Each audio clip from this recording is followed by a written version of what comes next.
Welcome to part 3 of the 2012 Honda Crosstour engine rattle on cold start and timing repair. In part 2, we removed the timing cover and found some broken timing cover pieces, replaced the timing chain guide, found a seized tensioner and replaced it, replaced the VVT actuator, and finally the timing chain. In part 3, we will complete the repair, verify the repair and return the vehicle into service. I gave the valve cover a good clean and began the installation process by lubricating the seal and seal grooves while pressing the seal firmly into place.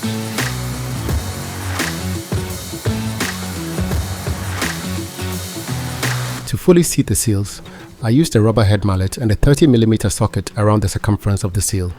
Moderate to light taps only. To install the valve cover, I installed the gasket first.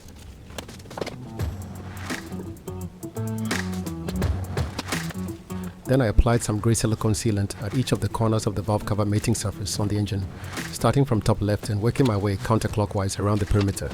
If you install the gasket properly, you needn't apply the sealant around the entire perimeter. Next, I fully installed the cover in addition to everything that goes with it: spark plugs, ignition coils, dipstick, hoses, brackets, etc.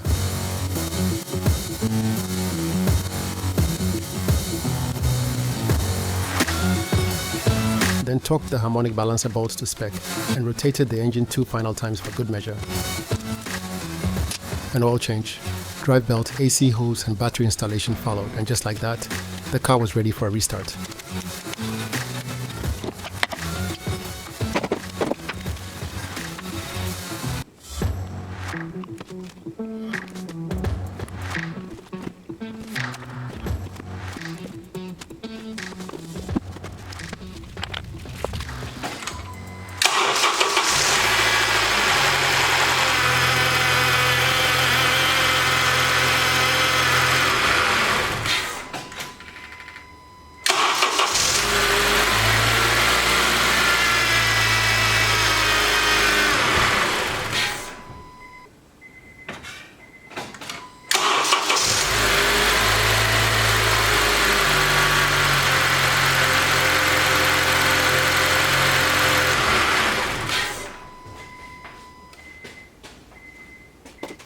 Finally, let's verify the repair with the cam crank correlation method we used in part 1.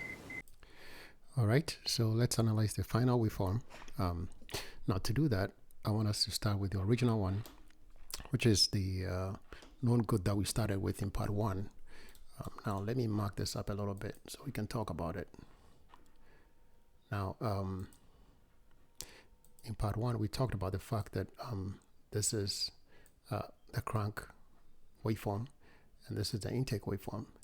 And if you look at it, the this drop in the intake waveform voltage actually correlates well with this area of the crank where there's a missing tooth. Okay, and that's what we're going to use as our mark to check our timing. Now, let me go and find the faulty one before we did the repair. Now if you look at this, if you mark it up, let me mark that up again. Okay.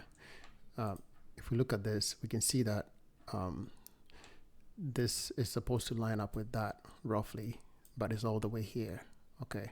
So we concluded that in part 1 that this was about 2.5 teeth to 3 teeth off, which is basically what this gap is roughly. So meaning that we have to shift this to the left, okay, in order to bring it in sync. Okay, so then we did the repair. Let's see what the repair came out to be. This is the repaired waveform. So this is the repaired waveform, and on the repaired waveform you can see that, let me mark that up, we were successful in shifting. This was here originally. This is obviously the crank right here, and this is the intake. This was here originally, and we shifted it over here to this point.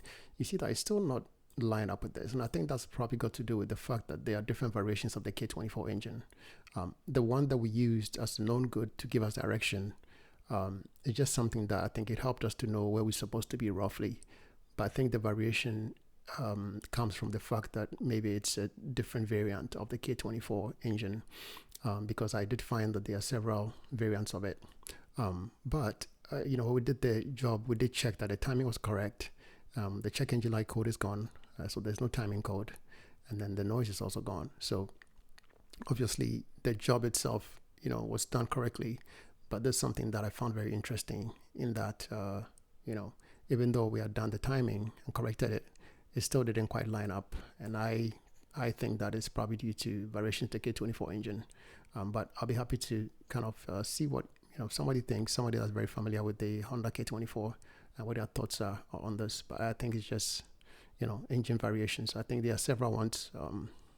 I did a little Wikipedia search and I came up with different variants. So I think that's what this is due to. All right, guys. So thank you for joining me on this video. The job is done. The car is ready to get back into service. All I need to do now is take my scoping stock off and put the engine cover and everything back on and just get the car back into service. So thank you guys again for joining me and see you in the next video.